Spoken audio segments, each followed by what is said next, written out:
everybody? Salty Gamer 635 here, back from a long hiatus that was incredibly unnecessary, but here we go. So, today, starting a new Let's Play, Metroid Zero Mission.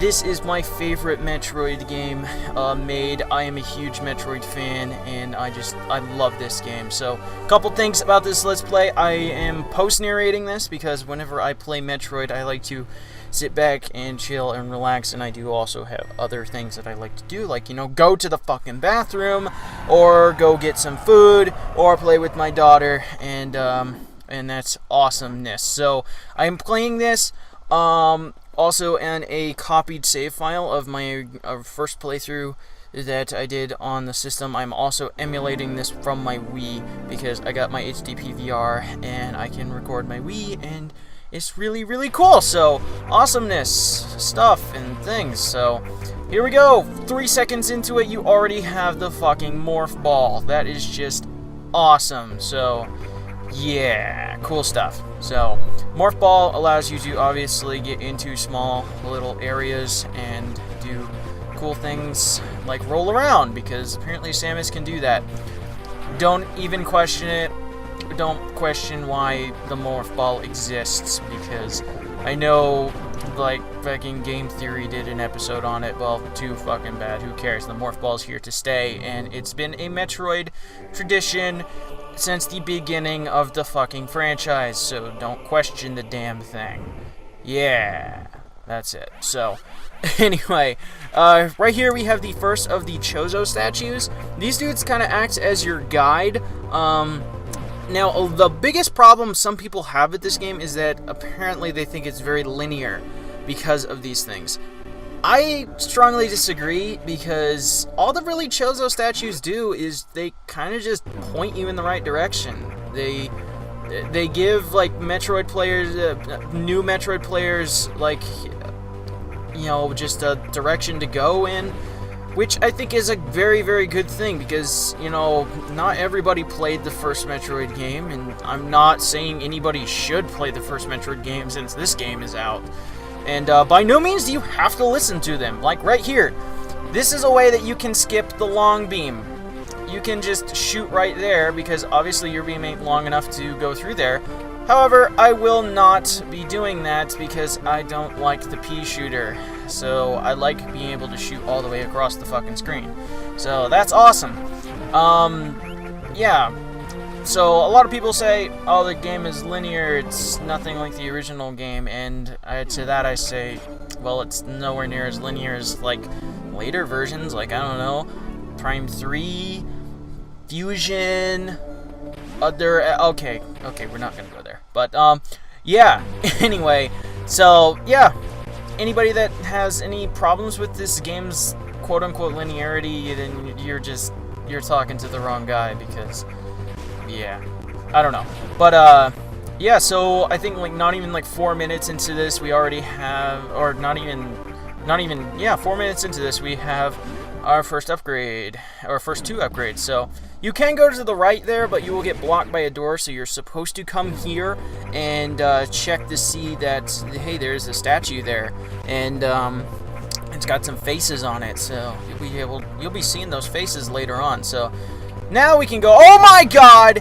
holy shit, but it's okay, because I wall jumped up here where you're supposed to not get hit if you're not hanging on the edge like I was. So that's kind of a cool way to avoid getting, like, even touched by that dude. You can just kind of, like, wall jump right up there, and you can just, you know, crouch to the left, and you won't, he can't jump high enough to get up there, obviously, and stuff. So anyway, so as see there, the Chozo statues also act as, like, recharge stations.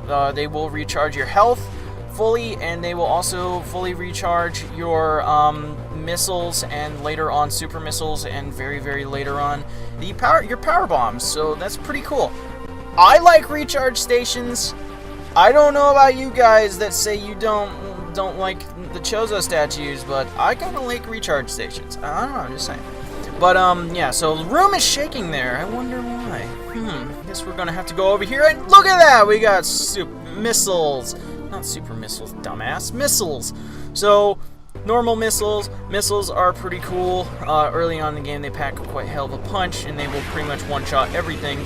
Later on in the game, they will be nearly fucking useless. So, right here, we have this big-ass worm that decides that it wants to come down and eat us, even though all it is an eyeball. I don't understand how it can eat us, but yeah. And you kill it 3 shots to the eyeball, and you get your next upgrade, which is the charge beam. So, thing about that worm is that you can actually lose your chance to kill it right there. If you think you have 4 chances to hit it in the eye with a missile, but if you don't, it will run away. So just keep that in mind. Make sure you hit the eye with the missile every time you can. So here we go. We have the pause screen. I think I went and did something right here, and that's why this pause screen is up here for so long. As you see there, I am playing on a completed version, I guess you could say, of the game. So I have like a nice little counter there. Also, I have a little clock, which I don't really pay attention to because I'm not like a speedrunner or anything like that. I just play the game for fucking fun. So that's pretty cool.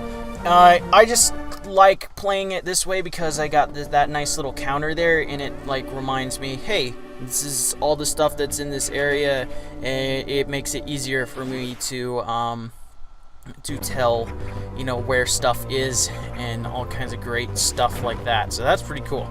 Alright, so red doors can be opened by the missiles now, and we go into this room and we are accosted by the most useless fucking enemies in the game, these goddamn bats. My foot just fell asleep. Oh, jeez. So these bats are completely fucking useless because they don't drop any health, they don't drop missiles, they drop nothing. So all they are is just to be there in your way. So once you go into this room, you want to go to the right there, and to the left there, and you want to kill that hive because it, 1, has a missile pack behind it, and 2, if you don't kill all 3 of these, the bats will stay there, and they will be incredibly annoying. And like I said, they're completely pointless enemies, so there's no real reason to have them here. So remember I was talking about, like, if you don't kill that worm, he will run away. Well, later on in the game, later on right here, that is one place to fight him if he ran away the first time. So I believe there is one more place, but I can't remember. I've never not killed the worm twice. So also, we got an energy tank there. Energy tanks floating around all over the place. I can't remember exactly how many energy tanks in the game because I just collect them all. So yeah, collect them all! Energy tanks, because they're good for you because they have health. So map rooms. Map rooms are in every area except for Torian and the Chozo ruins, I believe. But I guess technically the Chozo ruins are part of Chizodia, so I guess Chizodia, I don't know. But there's a map room for the space pirate. Shut up, Cody. I'm talking way ahead of what you're even doing. So, damn, there we go. There's a safe room there, but I didn't do anything interesting, so there's no point in saving. So, get into our morph ball, go here, and we got a missile door. I believe every one of these Chozo statues that has an item will be blocked by a missile door, so yeah, keep that in mind. So right there we have the bombs. The bombs are a very necessary item for you, and are very necessary for certain puzzles and just pretty much progressing through the game. So pretty much I believe everybody that has played a Metroid game ever knows this, but you can bomb jump. Also you can basically infinitely bomb jump as well, like I kind of show off here very badly. I just kind of mashed the buttons there, but there is a certain rhythm that you can get into by bomb jumping. It's really interesting, and it's kind of fun. It's kind of tricky to do. Even I have a hard time doing it sometimes, so yeah, that's a thing. And so got my bombs, might as well save. Why not? So that's pretty cool. But now we don't know where the hell we're supposed to go. So we're just gonna, I guess, go back and backtrack. So, yeah, let's go ahead and do that. Now, the biggest thing I love about this game is its design. It's level design. It basically says, okay, you don't know where you're supposed to go, but there are certain areas that you can get to and can't get to. Like that area right there that we were in right after we got the bombs. We can't jump high enough to get there. Obviously, we can bomb jump up there, but you know, you're not supposed to. So it kind of points you in this way, and right here, this room, you see these little blocks right there, and they deliberately made it so they point up into the room, so you have to jump over them or you have to shoot them or something. And if you shoot them, you will see that they are bomb blocks. So that's pretty awesome. It shows you that you can bomb these blocks and that you can get down here. So that's awesome, and it, lo and behold, leads you to where the next area that we're supposed to go is, which is Norfair. Norfair is awesome. I might be wrong in this, but I don't think I am. But I believe Norfair is the largest area in the main story. It's a pretty damn big area, so yeah, you can get lost pretty easily in Norfair. But thankfully, we have a map, which is something that the original Metroid definitely needed. So, yeah. And that's just the wonderful thing I love about Metroid Zero Mission. It's just, it takes everything great about 2D Metroid games and just puts them all into one. Takes, like, diagonally shooting and like, controlling incredibly well from Super Metroid. It just takes, like, the environment.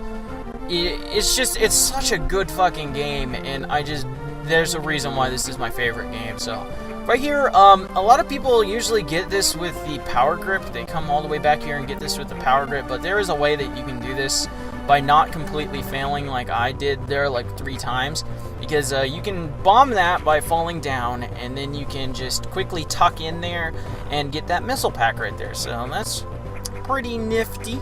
So yeah, and to get out of here, you just shoot these blocks, wait for them to respawn. They will spawn eventually. I don't know how a rock comes back after you shoot it with a beam, but I don't know. It's Metroid, so you don't question it. Yeah, and now we're going to be going to Norfair, and we're going to just be scooting on down there. So that's pretty cool. And even though, as much as I play this game, I still get lost sometimes. I don't know, I'm just weird like that. So, alright, so bam, there we go, killed that guy. Also an awesome thing about the charge beam, it gives you kind of like a pseudo screw attack, which is kind of cool. You have to have a fully charged shot and then do a spin jump, and if you run into anybody, you will kill them. So we're gonna go down to Norfair. And what the hell is this? What is that thing? What is it? Oh my god, it's got an eyeball. Now, something incredibly odd. I've never seen this. You're supposed to be able to see like a little like kind of image of Samus in the eye there. I've never seen that on anything except for when I was emulating this on the Wii. I just found that so awkward. So yeah, anyway, go to the save room here, and we are in Norfair, which we will explore more next time. So, thank you guys for watching. I love you all. Like, comment, subscribe, all that good shit, and deuces.